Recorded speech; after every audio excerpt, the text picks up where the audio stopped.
Hello everyone and welcome back to my YouTube channel with another useful and informative video which is about how to fix no service problem on your iPhone.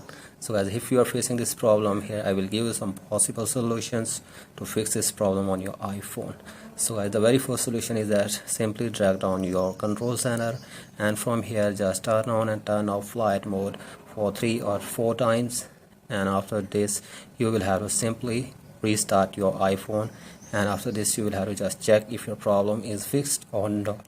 So guys, after this go for the second solution. If it doesn't work, that is you will have to make it sure that you are using an updated version of your iOS software. So guys, for that open your settings on your device and from here tap on general and from here tap on software update and check if there is any update available for your iPhone. Then update it and check if your problem is fixed or not.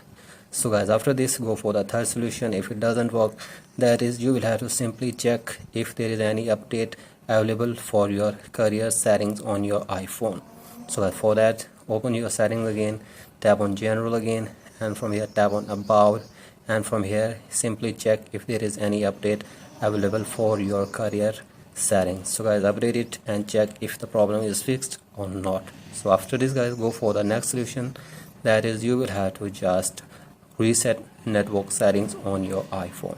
So guys, for that open settings again and tap on general, and from here scrolling below and tap on transfer or reset iPhone, and from here tap on reset, and from here just reset network settings on your device by giving your passcode. So guys, after this check if your problem is fixed or not. So guys, after this there is a final solution that will work for you. That is you will have to just take out your SIM card and then you will have to clean it with a brush, and after this you will have to insert your SIM card again to fix this problem on your device. So guys, hopefully after all these solutions your problem will be fixed. So guys, that's it for today's video. If you find this video helpful, please like and subscribe to my YouTube channel as well. Thank you.